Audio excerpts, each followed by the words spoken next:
दिन में नहीं आ सकते तो रात्रि के समय अपने पति के साथ गाड़ी पर बैठकर आओ और कहो चलो धाम पर जाकर बैठे हुए शिव भक्तों का मुख झूठा कराना है।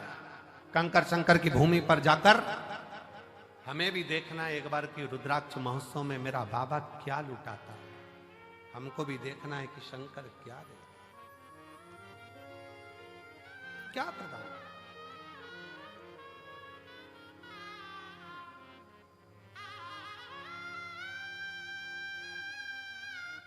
जितने सीहोर के नजदीक के गांवों के आसपास के क्षेत्र के 100-200 किलोमीटर 50-150 200 किलोमीटर के भक्त हैं, कई लोगों को तो सालों सालों में इस शिव पुराण की कथा यहाँ मिल नहीं पाती, पर उनके अंदर नहीं। हम बाबा के दरवाजे पर जाकर एक बार तो उसके द्वार पर बैठकर कथा का रसतत्व ग्रहण करें, सुने, धारण देगा। और कुबेरेश्वर बाबा की भूमि, कुबेर भंडारी का ये कंकर शंकर आपके हाथ को ऐसा नहीं होने देता। कुबेरेश्वर बाबा की भूमि पर जो आकर गया है उसका हाथ कभी ऐसा नहीं हुआ, उसका हाथ हमेशा ऐसा ही हुआ, देता रहा, प्राण करता रहा, देता देता।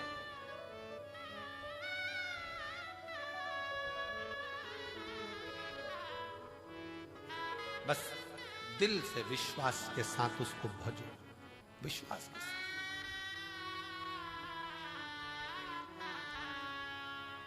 एक भरोसे के साथ, एक विश्वास के साथ, एक दृढ़ता के साथ आप शंकर का भजन करो।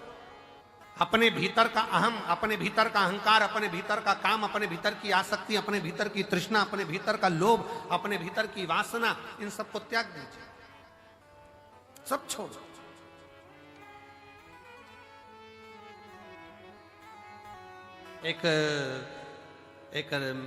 एक जौहरी के पास में दो हीरे थे, बड़े बिल्कुल बहुत जोरदार हीरे।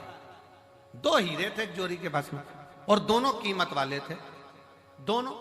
पर जौहरी को मालूम था, उसके बाप ने, उसके पिताजी ने बताया था, उसके पिताजी बोले थे कि इसमें एक हीरा असली है और एक हीरा नकली। अब जिसको भी दिखाता वो तो हीरे वाले कह देते हैं नहीं दोनों एक जैसे हैं, दोनों सेम, दोनों की क्वालिटी, दोनों का कैरेट, दोनों का नक्काशी, दोनों एक जैसे, दोनों की कीमत करोड़ों में। परंतु उसके पिताजी ने कहा था कि इसमें एक हीरा असली है और एक हीरा नकली। अब जौहरी ने विचार करा, पिताजी ने अच्छा खासा व्यापार दे दिया कि इसमें एक हीरा असली और एक हीरा नकली। अब जौहरी क्या करता, अलग अलग नगर में जाता, प्रदेश में जाता और प्रदेश में जाकर आवाज लगाता वहां के राजा को, महाराज मैं उस नगर का जौहरी हूं, मेरे पास में दो हीरे हैं, अगर तुम्हारे नगर में कोई जौहरी हो तो बता दे इसमें असली कौन सा नकली कौन सा। अगर किसी जौहरी ने मुझे नकली हीरा बता दिया इसमें से तो मैं अपनी पूरी प्रॉपर्टी, पूरी जमीन उसको दे दूंगा। और अगर नहीं बता पाया महाराज तो आपको राजघराने में से 5000 एकड़ जमीन, 5000 बीघा जमीन और 1.25 लाख सोने की मोहर देना पड़ेगा। अब राजा के पास जब चैलेंज जाता तो राजा ने अपने अपने नगर में बहुत अच्छे अच्छे जौहरी रहते, उन्होंने बुलाया, लाओ बताओ इसमें असली कौन सा नकली कौन सा, इसमें से बताया जाए असली कौन सा नकली कौन सा। जौहरी को बुलाते, वो दूरबीन लगाते हैं, नाप तोल करते, सब कुछ देखते पर कह देते नहीं साहब ये तो दोनों ही असली, दोनों का कैरेट है, दोनों बढ़िया, दोनों बढ़िया। नहीं मारा, आखिरी में वो बता नहीं पाता कि नकली कौन सा है तो राजा उसको पैसे देकर भेज देता। पर एक नगर में गया तो वहां जाकर चिल्लाया कि इसमें से इसमें असली कौन सा है और नकली कौन सा है। वहां पर भी हार रहा था, वहीं पर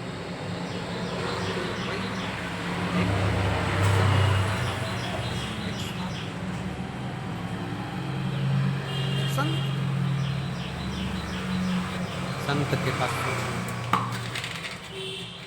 बताओ इसमें असली कौन सा नकली कौन सा।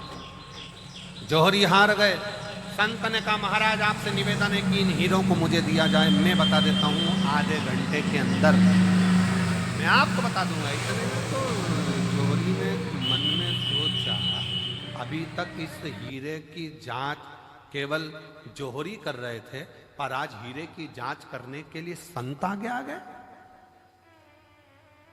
क्या है इसमें ऐसा? संत ने कहा मैं बता सकता हूं इसमें असली कौन सा नकली कौन सा। जोहरी ने हंसकर कहा महाराज अगर आपके नगर का संत बताएगा तो 10,000 बीघा जमीन देना पड़ेगी 5,000 की जगह। राजा ने भी संत को बुलाकर कहा महाराज क्यों लुटवा रहे हो, 5,000 ही जाने दो। क्यों कह रहे हो? नहीं महाराज। संत ने कहा तो मैं असली और नकली बताकर ही मानूंगा। ठीक है महाराज, अगर तुमने 5,000 की जगह 10,000 जमीन दिलवा दी ना तो तुम भी सोच लेना सूली पे टांग दूंगा। राजा कहे, संत कहे मंजूर है तुम मुझे सूली पर टांग देना, पर आज बता के मानूंगा इसमें असली हीरा कौन सा नकली कौन सा। तो ले जाओ। संत दोनों हीरो को ले गया, दोनों को ले जाके जमीन पर रख दिया, दोनों को रख दिया।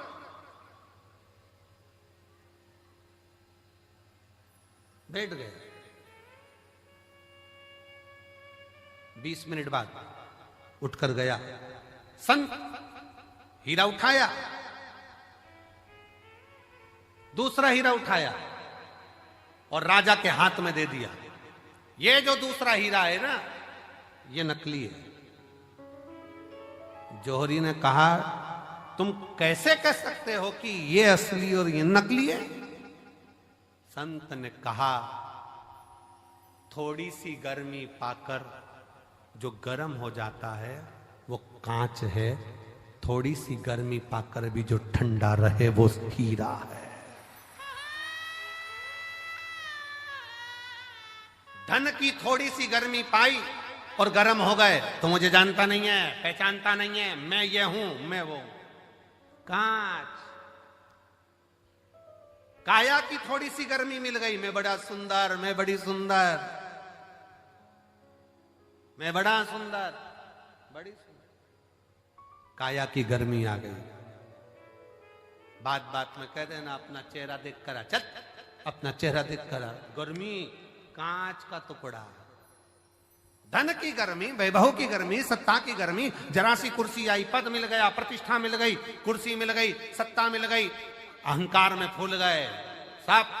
तो मुझे जानते नहीं हो, मेरे पास ये पद है, मैं वो हूं, मैं वो हूं। गए, समझ गए कि ये कांच है। हीरा कितनी भी गर्मी पड़ जाए पर हीरा अपना तत्व नहीं भूलता। हीरा ठंडा की ठंडा ही रहता है, वो भले करोड़ों का क्यों।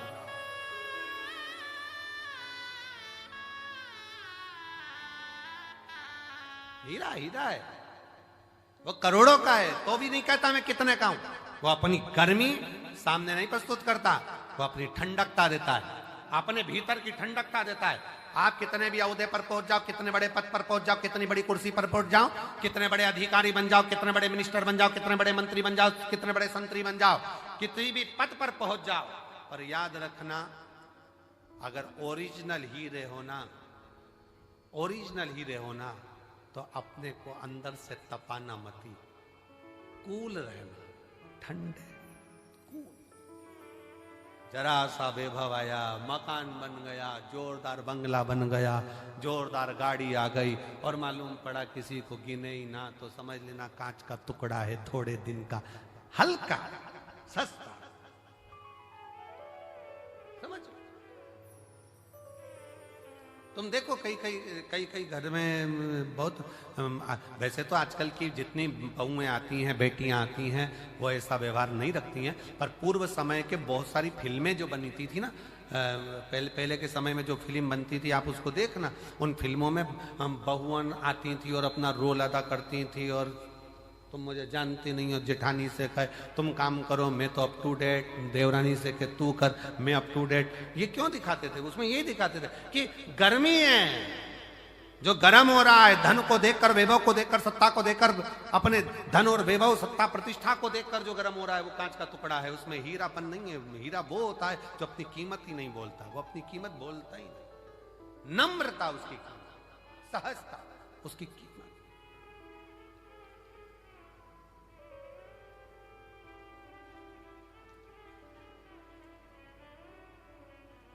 उसकी एक ही कीमत है, वो सहजता, उसकी सरलता। मेरे शंकर भगवान में बहुत बड़ी नम्रता, सरलता, सहजता कितनी होगी जरा विचार करिएगा। दुनिया के लोग अमृत पी रहे हैं उनके सामने और उनको विष का कटोरा रख दिया गया। विष का कटोरा। ये मेरी जीजियों, एक बात बताएं आपको, बहुत सावधानी से सुनना, बहुत सावधानी से। तुम्हारे घर में शादी है ना, और शादी में सारे वीआईपी आए हैं ना, उन वीआईपीओं के लिए अलग से व्यवस्था है और तुम्हारे लिए एक साधारण सी व्यवस्था है। साधारण, बहुत समझना, बहुत। पर उसमें एक चीज देखना जरूर, वीआईपी है वो भी वही भोजन कर रहा है जो साधारण व्यक्ति कर रहा है, साधारण भी वही कर रहा है जो वीआईपी कर रहा है। तो समझ लेना कि थोड़ी सी सहजता रखिए। भोजन में कोई बढ़ोतरी, कोई घटोतरी नहीं, कोई बढ़ोतरी, कोई घटोतरी।